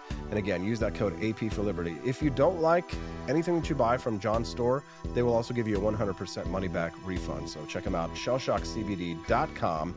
And we'd love to hear from you and your thoughts. Maria Krabs over on the stream says, I went into confession booth and said I was mad at the Bible because of the flood and separation due to Tower. Priest was insulted, had me spend time on Matthews 5-7. Loved, what is Matthews 5-7? Maria, will you let us know? Luke says, on a side note, I'm paying attention to the United States versus J.P. Morgan. Ooh, that sounds juicy. J.P. Morgan Chase is accused of profiting from Epstein's ring, but Chase is fighting back and has records at Epstein. I'm looking forward to the rest of that quote when we get it from you, Luke. So continue to let us know that. Let's see what people are saying over on Rumble. Nelson65 is joining us over here, as well as Blue Trike. Blue Trike says, you should look into how Jesus' death and resurrection made a new covenant that superseded the old covenant. Yes, that is what most Christians will say when we talk about the Old Testament. However, the fundamentalist tradition is that the Old Testament is still the law. And therefore, you have to understand that if the Old Testament is still the law, then, Leviticus, Deuteronomy, all the Old Testament books should still be followed. But of course, we don't do that because we have evolved and we have an enlightened civilization. And it is, the Enlightenment, and the reason why I think that Islam largely has not been chastened to a large extent, to the same extent that Christianity and Judaism have been, is because much of Islam, of the Islamic world, did not come into contact with the Enlightenment, right? Thomas Paine and the ideals that inspired the American Revolution and created the tradition of classical liberalism that we adhere to on this show, and that the United States is governed by to an extent, that those classical liberal traditions are very much anathema to Old Testament, Talmud, or Quranic teachings, and therefore that's why you see many in the Islamic world who attempt to adhere to Quranic teachings, at the opposite end of liberal values. Like when I say liberal values, I don't mean leftist socialist values. I mean liberal in the traditional sense of the word. And I do think one Patriot listener says Talmud is not considered scripture. Right, it's not considered scripture to Christians. The Torah is. The Torah is the Old Testament. The Talmud, however, is scripture to Orthodox Jews and those who adhere to the Talmud, right? So there are people who still do use those texts and claim them as divinity. But you know what the fascinating thing is that in my time in knowing people who are more Orthodox Jews, or at least closer to Orthodox, they don't even know what the Talmud says. And it's very similar to my discussions that I have with Christians over the years, that they don't know what's in the Bible because, again, most people don't read, right? So they don't, and of course they don't read the Bible. Now, of course, a lot of Christians have read the Bible, and there's a lot of Christians that have read it way more times than I have. But there aren't a lot of Christians that have read it more times than I have, or who know it as well as I've known it. And so often when I have conversations with Christians, they don't know the Bible or the stories of the Bible, or, we have different interpretations, which of course is common. But when I have conversations with Jews who are, might call them conservadox or conservative Jews, they don't know everything that's in the Talmud. And quite frankly, they will say, when I'll, talk to them, I'll bring up certain things. We'll talk about circumcision or these topics. Sometimes they get offended, right? Just like anyone does. I mean, I'm sure some of the Christians who are watching the show today were offended by some of the things that I've said about Christianity that I disagree with, but that's fine. You're, allowed to differ with me on these things. But a lot of times it's kind of like with Christians, they don't know what's in the book, right? They don't know what's in the Talmud. And if you said something like that to them or confronted them with it, they say, well, that's not what I believe. Or Yeshua, or what do they call him? Hashem is what they call him. Hashem meant something else by it, right? It's open to interpretation, if you will. Well, of course, it's all open to interpretation, if you will. Brian Lewis says, the Talmud is not scripture. No one can know everything in the Talmud. It's like reading case law. That's very true. It's very long and droning on. Sarah Palacios on the live stream says, that's me, no THC. Very funny. Trying to walk with the Lord as best I can, but you're right. You can't be legalistic about it. I just know I love Jesus and want to be like him when I grow up. Well, that's nice. I love it. I think Jesus is a good guy. Soon to be saint says, God bless Israel. Boy, be careful saying things like that around Nick Fuentes and his supporters. One Patriot listener on Rumble says it is a collection of rabbinical writings. That is correct. Boy, you guys are smart. If you build your boat at right angles, you have orthodox.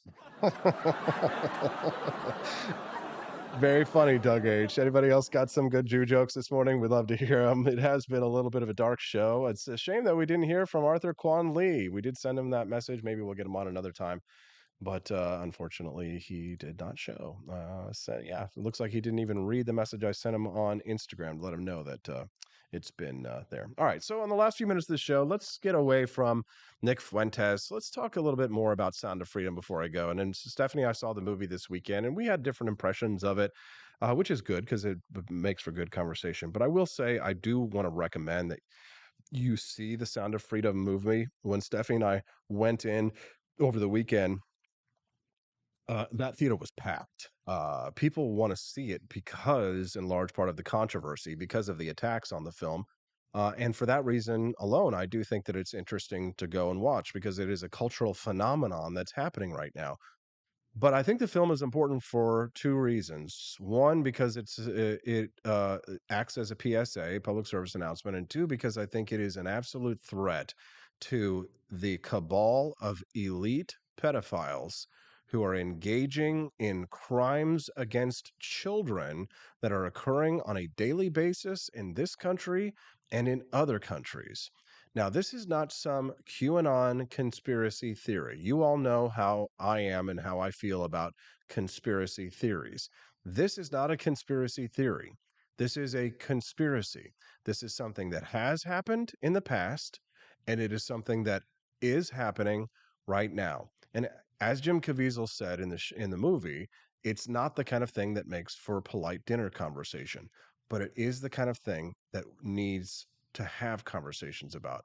We as a society need to come together and to have conversations about how we can stop this evil in our world so that more children don't have to suffer the impacts and the psychological and the physical manifestations of evil placed upon them. One of the parts of the conversation, and this is relevant to our more recent discussion here, the conversation that Stephanie was talking about with me was the line, God's children are not for sale.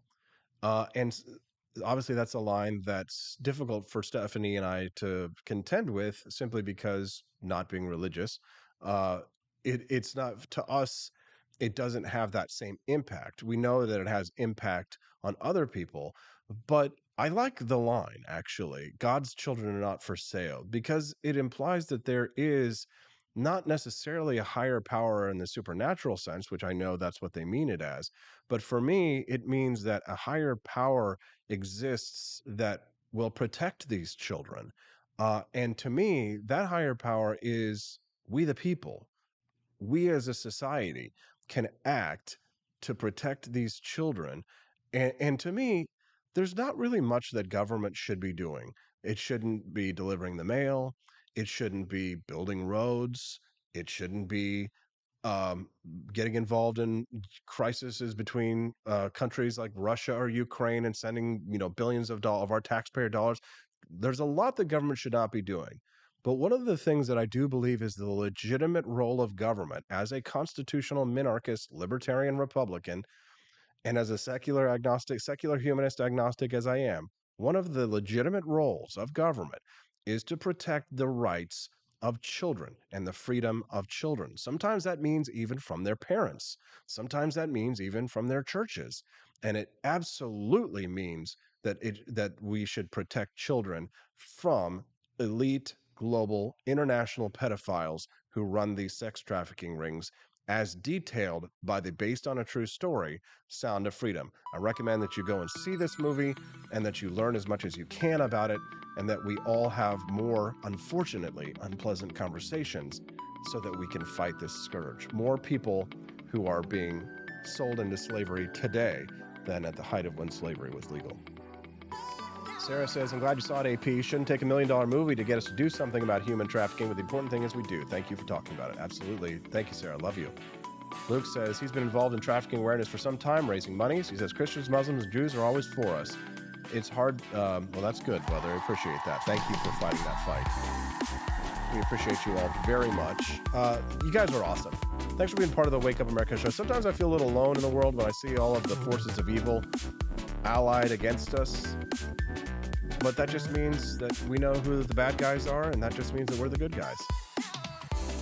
That's right. Quantum Kitty says that the movie was good. Just wish they hadn't jumped the shark there towards the end. They should have stopped with the island. Would have been more poignant and would have kept it from the Hollywood effect. Possibly. Quantum Kitty, that's a really good point. Love to hear your thoughts. When you go see the movie, send us a text. Let us know what you think of it. I'll get back to you, Quantum Kitty, in your text message, and we'll give you a call today.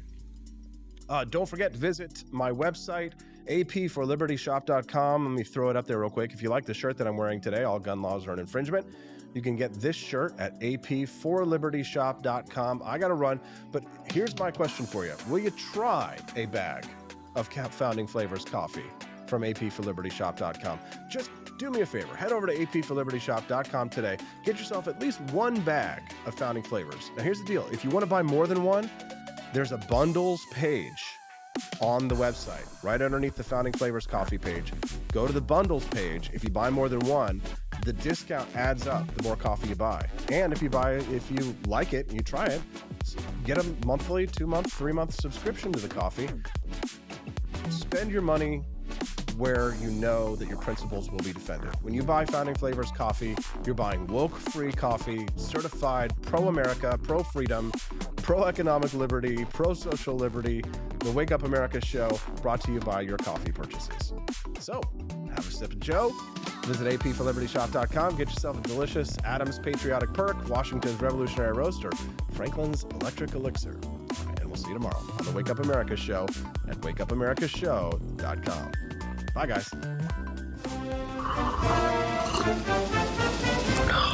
Tired of spending your hard-earned money on woke corporations that don't share your pro-freedom values? Fed up with sipping liberal lattes and progressive cappuccinos? Introducing Founding Flavors from AP for Liberty Shop. Get your day started with Washington's Revolutionary Roast. As robust and principled as the man himself, this blend is the shot of energy heard round the world. Or maybe you want to taste the fervor of freedom with Adams's Patriotic Perk. It's as dynamic and balanced as the U.S. Constitution, sure to awaken your spirit of liberty. For the aficionados, we've got the Jeffersonian Java, a complex mix of flavors that speaks volumes about your refined tastes. And don't forget Betsy's Liberty Lullaby, our decaf option, crafted with the same care and dedication Betsy Ross put into our Star-Spangled Banner. This blend lets you enjoy the taste of freedom anytime without losing sleep. No woke beans here, folks. Just pure, patriotic, pro-freedom flavors brewed with love for liberty. So why compromise your principles for a cup of coffee?